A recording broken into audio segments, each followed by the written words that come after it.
Good morning, good afternoon, or good evening, depending when you are on the planet. And welcome to the Monday, the 10th of February, Bull versus Bear webinar. Steve Miley here on the Call for Trade Day. Welcome, everyone. We're going to go through our Monday run through in here today, where we take a look at the shape of the week, slightly bigger picture look, looking back at what happened last week. We're looking forward to what's happening coming up this week to see where the potential volatility points might come through the week.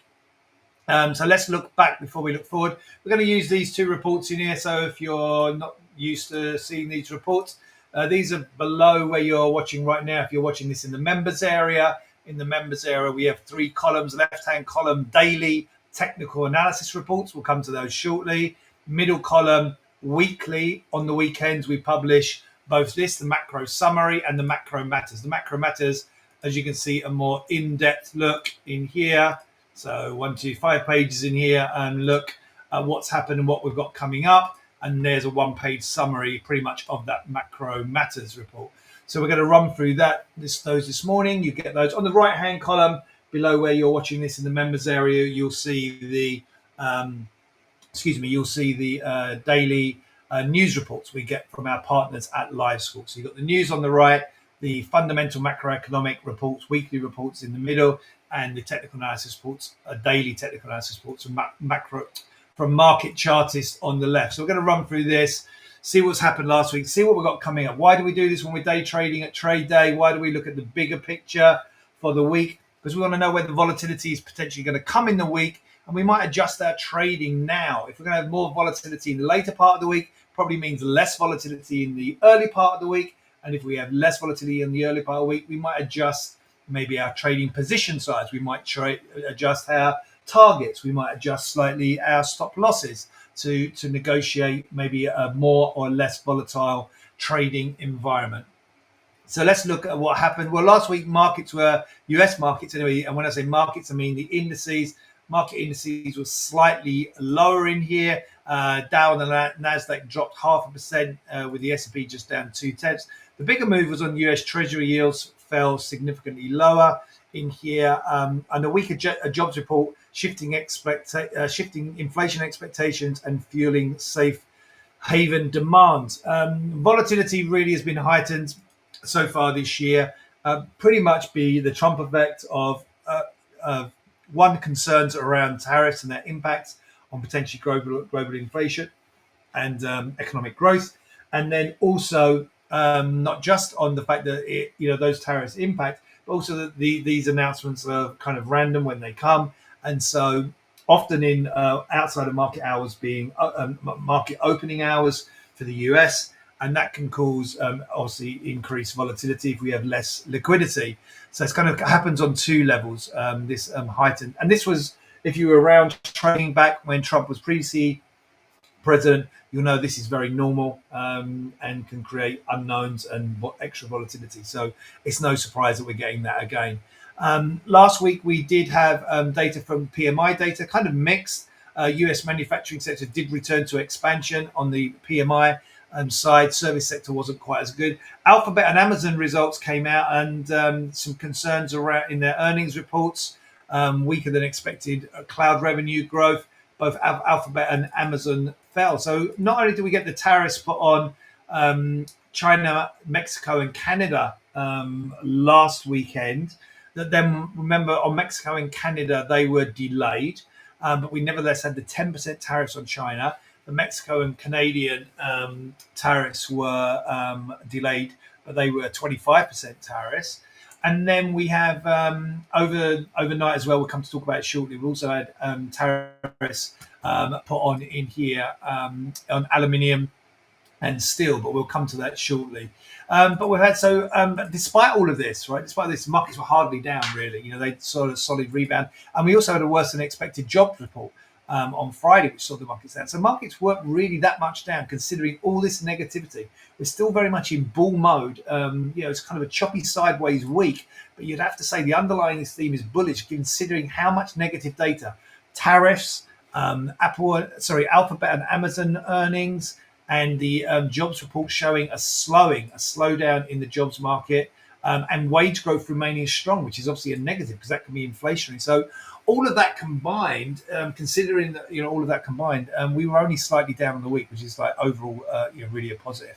Going into the other thing to note is that Bank of England cut rates 25 basis points. That was expected. It was a unanimous vote. In fact, two members wanted to go for a bigger cut of 50 basis points. They're signaling a cautious approach to further rate cuts, but nevertheless, it's another central bank in cutting mode. Obviously, the ECB also currently still in easing mode at the moment. Looking into this week, we have two significant events.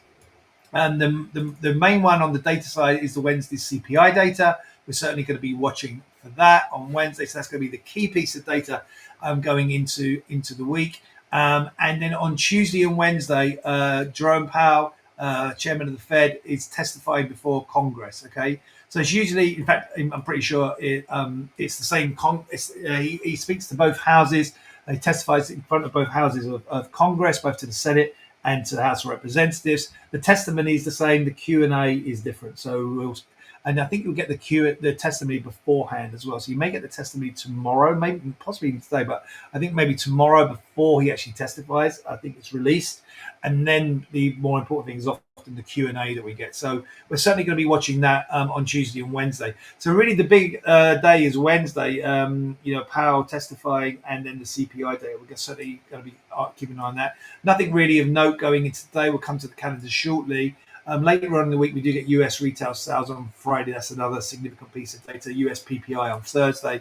The other thing to note is regards to earnings season. So if I just move on to the calendars in here, you'll see nothing in here of any note today. Really nothing at all going into today. And on the earnings side, so you will notice in here we've not got the earnings calendar in here anymore. We've had it so far through the earnings season. Earnings season really fading now, with the importance of what's coming up. So we've got McDonald's today, we've had already Coca-Cola Tuesday, but Coca-Cola doesn't really impact onto the major indices too much. It's almost like a utility Coca-Cola. Cisco, potentially some Cisco can move markets on Wednesday. Applied Materials on Thursday, and then Coca-Cola European, Moderna on Friday. So there's nothing really significant now. The next thing we have really of note, and I'm going to skip, I don't think it's even next week.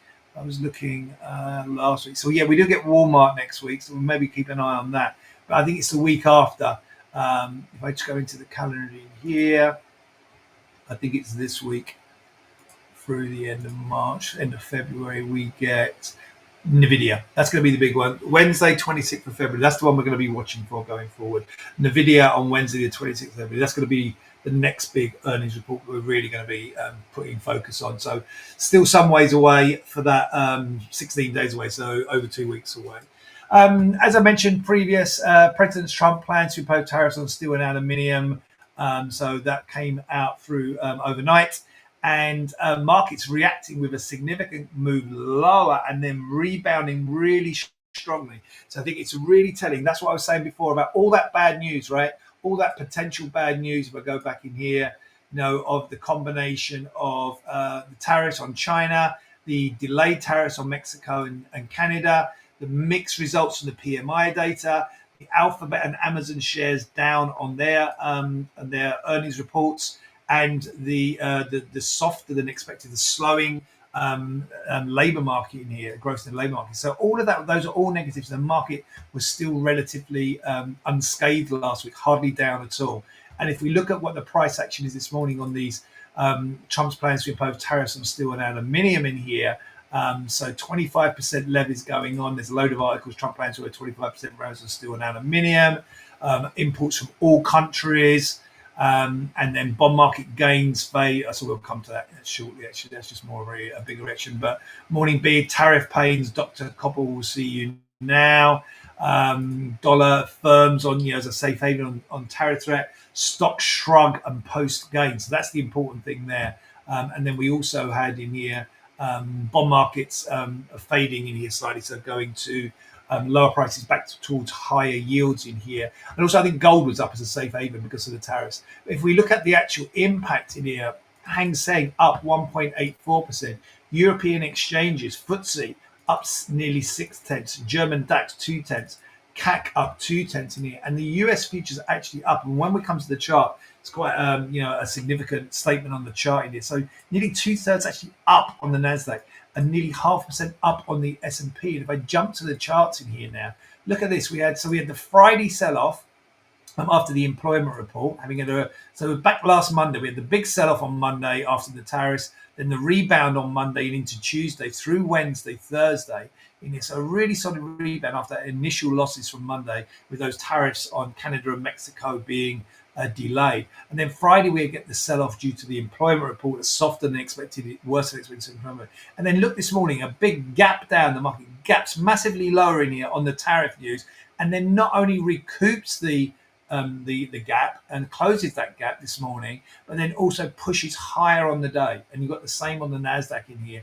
So we gap lower in here, significant gap lower, and then a really strong rebound. And if we go and look on the intraday charts in here, you'll see the market basically gapping down half it lost.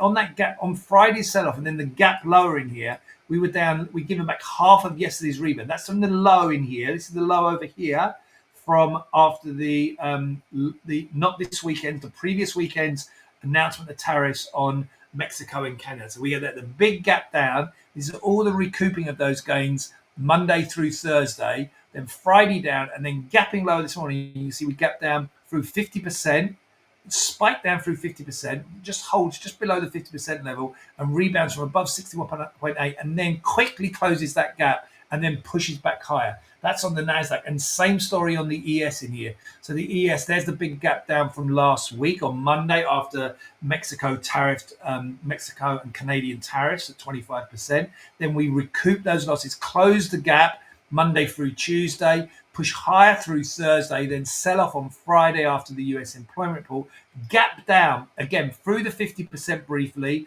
holds just above the 61.8% retracement of the whole rebound of last week, Monday through Thursday, and then rebounds. And we're actually not only closing the gap, but again in here, both the daily charts, you'll see we closed the gap and we're up on the day as we just looked at. So that's a remarkable turnaround. That's a remarkable rejection of the tariffs. And concerns about tariffs. That's a really strong technical indication of a rejection of more bearishness. So for me, the only way is kind of up from here. I think we could be back up to Friday's highs here.